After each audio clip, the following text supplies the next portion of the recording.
time to finish this bad boy.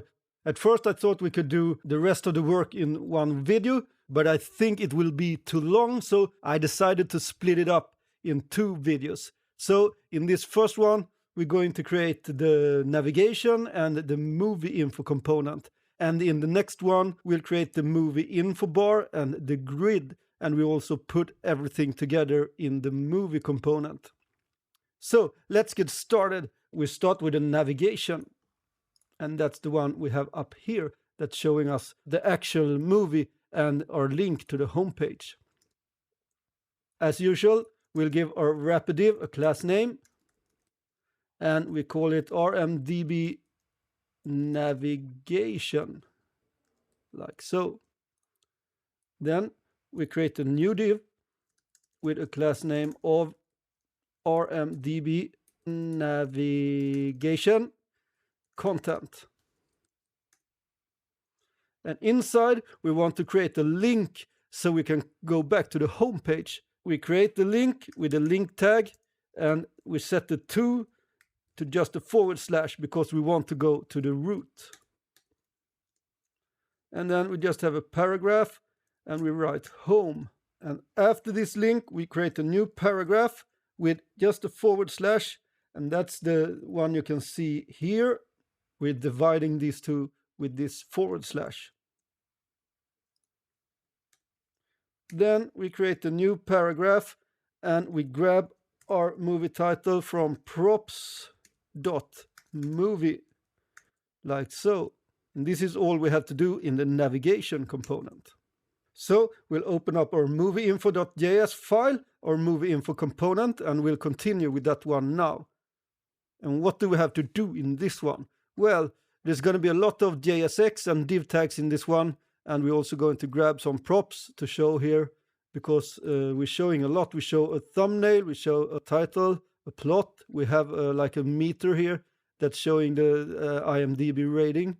And this one is actually not going to be in percent. I changed this one, so we're just showing the score, like 8.3. And we have the directors and we have an icon. We also have a background image, just as before in our hero image. So let's start with this. So we'll start with a class name on the wrapper div, RMDB movie info, like so. And for this one, we want to create some inline styling because we're setting the background image on this one. So we write style equals, and then 2 curly braces, one because we're using JavaScript and one because we're creating a style object. So we write background, colon, and we are going to do a Turner operator here to check if we really have a background image. Otherwise, we just set the color to black. So we grab this one from props.movie backdrop path, question mark, and if it exists, we can grab the URL for the movie. So we do a backtick, we write URL, parenthesis, a regular tick, and we can grab our image base URL, like so. Then we have our backdrop size.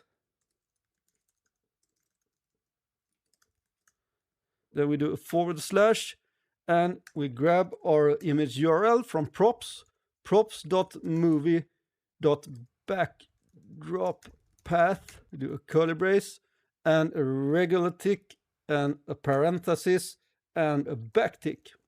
And if we can't find any backdrop image, we just set the background to black. Do this by writing like so. We continue on and we create a new div for this next one with a class name of RMDB movie info content, like so. And we have another div with a class name of RMDB movie info thumb.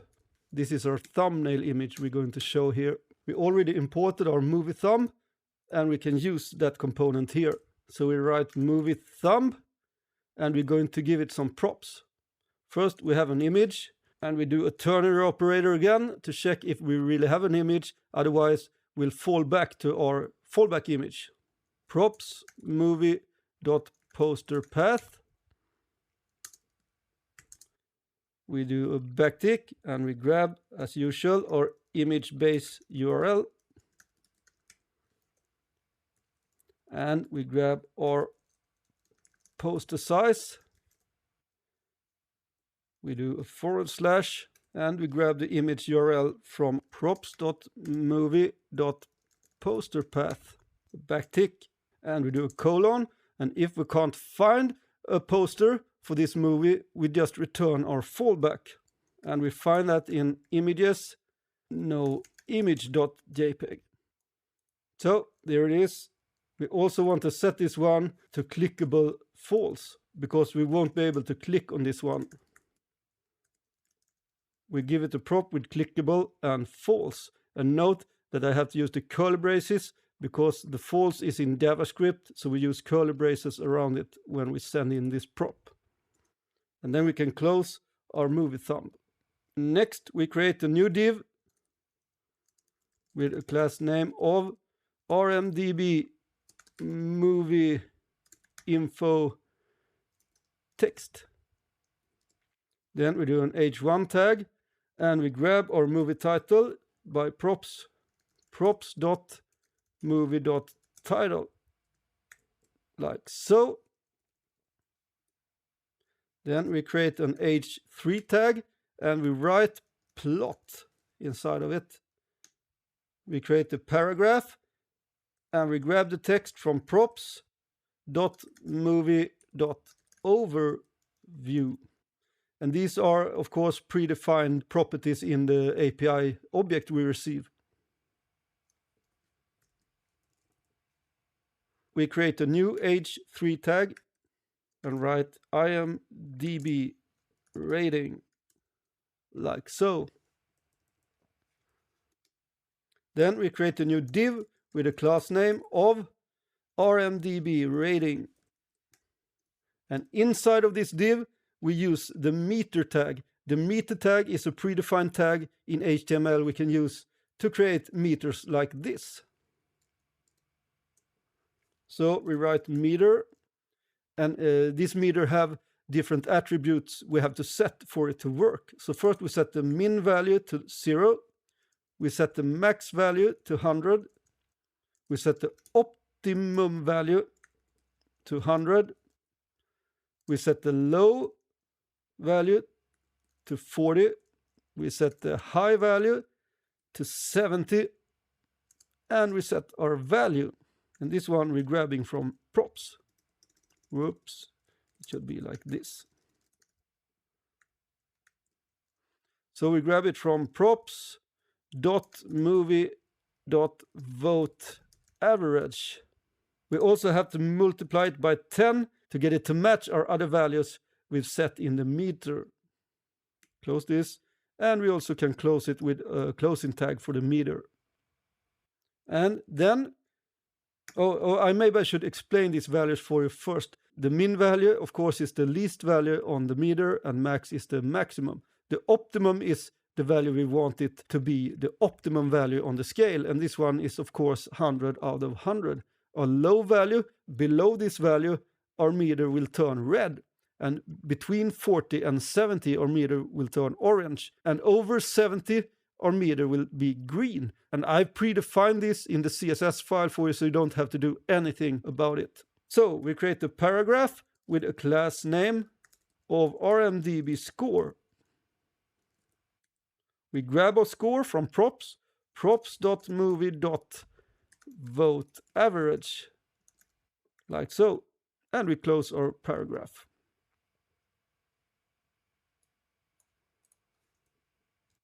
Then we want to check if the directors are more than one. If it's more than one, it should say directors. If it's only one, it should say director. So we do this by a ternary operator, as usual. We grab from props.directors. We can check the length of that array. If it's longer than one, we know that there's more than one director. So we'll return an h3 tag with directors. Otherwise, we'll return an h3 tag with director, like so. Then we can use the map method on the directors array to create elements for each director. We do that by writing props.directors map, and we have an element and an iterator. We create an arrow function, and inside this function we have to return something. So we return a paragraph for each director. It has to have a key. It has a class name of RMDB director, and we return the element dot name for this one. So it will go through every director in the array and create a paragraph for each director. We also want to have a font awesome icon. That's the movie icon here in the corner. We give that a class name of FA film. We name film, and size is going to be 5 times on this one. Like so. Then we could save it. We finish this component, and it won't work yet because we still have some errors. We're not sending in any props, so it won't work now. But it will work when we've finished the next video. See you then.